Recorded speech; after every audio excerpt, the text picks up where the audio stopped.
दोस्तों नमस्कार, मैं उमेश गौतम, समग्र प्रदेश समाचार से। आज सवाल ये है कि शर्म किसे कहते हैं। शर्म जिन्हें आनी चाहिए वो तो बेशर्म की हद पार कर चुके हैं, पर आज हमें शर्म आती है।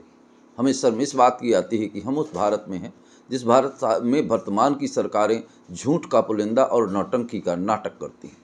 इतना शर्मनाक तो शायद अंग्रेज़ों के ज़माने में और मुगलों के ज़माने में भी नहीं रहा होगा, जहाँ आंदोलन करना गुनाह समझा जाता रहा।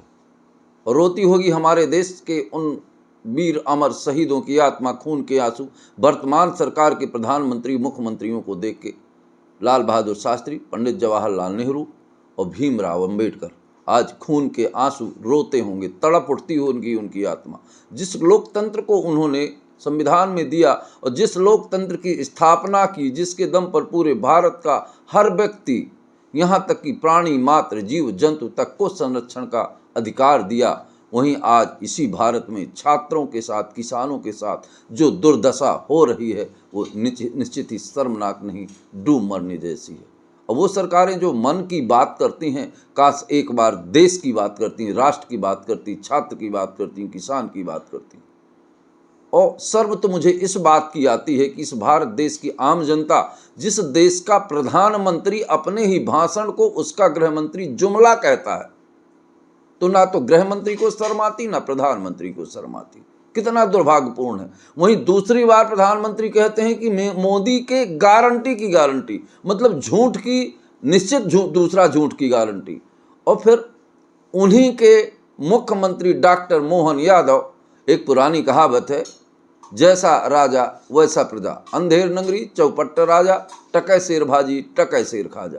आज हम बात कर रहे हैं मोहन यादव की, जिन्होंने विगत दिनों इंदौर में छात्रों ने आंदोलन किया।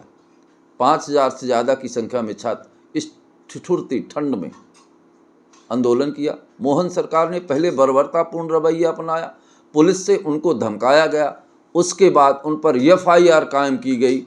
उसके बाद भी जब छात्र नहीं माने तो मोहन यादव आके बोले कि हम 500 से ज़्यादा भर्तियाँ निकालेंगे और आश्वासन देकर चले गए, या यूं कहें कि झूठ बोलकर चले गए।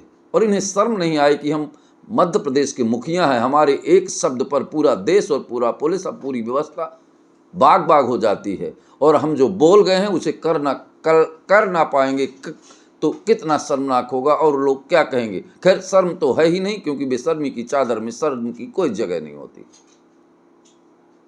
वहीं जब MPPSC का सीटें आई तो 150-200 सीटें आई, जबकि 500 सीटों का वादा किया गया। और छात्रों, मैं कुछ मेन बिंदु बता रहा हूँ, बहुत सारी बातें करूँगा अभी मैं। जब छात्रों ने ये जाना तो पुनः छात्र नेताओं ने, राधे जाट और रंजीत छात्र नेता, ये सोशल मीडिया और प्रिंट मीडिया में रील बना के डाला कि DD मैदान में हम मीटिंग करेंगे, उसके बाद आंदोलन को पुनः करेंगे। पर एक डरा हुआ राजा, एक डरी हुई सरकार, एक झूठ बोलने वाली सरकार, एक बेशर्म सरकार से हम इससे ज़्यादा उम्मीद ही क्या कर सकते हैं कि उन छात्र नेताओं को जेल में बंद कर दिया। अब आप सोच लीजिए कि जिस देश में लोकतंत्र की बात करते हैं, उस देश में हमारे ये तो अधिकार है, ये मौलिक अधिकार है कि हम आंदोलन कर सकते हैं, सरकार से मांग कर सकते हैं, तो वहीं मौलिक अधिकार, वहीं लोकतंत्र का हनन हो जाता है, जहां छात्रों को उठाकर जेल के अंदर डाल दिया जाता है। पर हम एक बात बता दें सरकारों को कि सरकार जो अड़ियल रवैया अपना के चल रही है, उनके दूरगामी परिणाम निश्चित ही बहुत बुरे होंगे। चाहे वो फ्रांस की क्रांति रही हो, चाहे भारत की क्रांति रही हो, इन क्रांतियों में छात्रों का और पत्रकारों का और किसानों का सबसे अहम योगदान था। सत्ता की पीठ पर बैठे ये नेता, इनका कभी भी कोई राष्ट्र निर्माण में कोई योगदान नहीं था। इतिहास इस बात को बता रहा है। और जिस नेता का राष्ट्र के कार्यों में और देश से प्रेम होगा, वो ऐसी ओछी और छिछोरी मूर्खतापूर्ण हरकत कभी नहीं कर सकता। अंग्रेजों के ज़माने में ऐसा नहीं हुआ। ये तो जनरल डायल से भी ज़्यादा प्रताड़ित कर रहे हैं अपने देश के उन छात्रों को, आतंकवादी। और एक बात और कहना चाहूँगा कि जिन बच्चों के ऊपर लाठियाँ घल रही हैं, डंडे घल रहे हैं, नल्ले तोड़े जा रहे हैं, इन नल्ले तोड़ने में उनकी माओं का भी हाथ है, उन लाडली बहनाओं का हाथ है जो 500 रुपये में सरकार के सामने बाग बाग होके ऐसी सरकार को सत्ता पिला के खड़ा किया है। और आज भी हर महीने उस 500 रुपये, 1500 रुपये, 1200 रुपये के इंतजार में रहती हैं, जबकि उस 1200 रुपये की लड़के के पिटाई के डंडों की दवाई में लग जाते हैं। पर एक कहावत है कि सामन में आंधर भेत है, जब पूछे तब कहें हरियर हरियर है। यही हालत देश की जनता की है। अंधत्व निवारण एक अभियान चलाना चाहिए समाज को। और आपको बता दें कि देखिए, बिहार में छात्रों का आंदोलन चल रहा है, मध्य प्रदेश में छात्रों का आंदोलन चल रहा है, सूत्रों से खबर आ रही कि उत्तर प्रदेश में भी छात्र आंदोलन की तैयारी कर रहे हैं। अब ये सरकार को समझना होगा कि छात्रों से इतना बर्बरतापूर्ण व्यवहार करके आखिर वो देश को किस हालत में लेना जाना चाहती है। क्या भारत केवल विद्या छोड़ दे, पढ़ाई छोड़ दे, लिखाई छोड़ दे, काम छोड़ दे, केवल धर्म की बात करें तो धर्म में भी पढ़े लिखे लोगों की ज़रूरत होती है। धर्म को उन्माद में ना बदलें, उन्माद निश्चित ही विनाशकारी होता है। तो मेरा सरकार से ये कहना है कि जो ये रवैया अपनाई है अड़ियल, ये बिल्कुल युक्ति संगत नहीं है।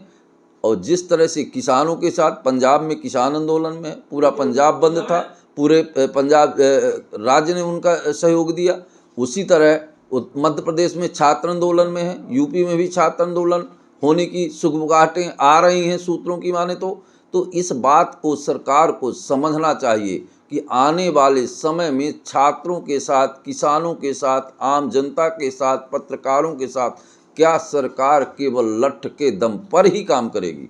अब मैं बात तो उन लाडली बहना और लाडली भैया की बहनों से भी कहना चाहूँगा कि आज ये 1250 की वजह से आपके बेटे चौराहे में इस टिटुरती ठंड में 1200 डंडे खा रहे हैं। फेंक दीजिए इनकी भीख की दी हुई राशि और अपने मेहनत से कमाई हुई रोटी जो हमारे पुरखे खा रहे थे उसे खाइए। और इस तरह से बर्बरतापूर्ण अत्याचारों को विरोध करना चाहिए। मुझे अपने पत्रकार भाइयों से भी कहना है कि एक डरा हुआ पत्रकार मरे हुए लोकतंत्र में सड़ा हुआ नागरिक पैदा करता है। आपका दायित्व बनता है कि सरकार की जन कल्याणकारी नीतियों को आम जनता तक और आम जनता की दर्द को सरकार तक और जन जन तक पहुंचाने का काम करें।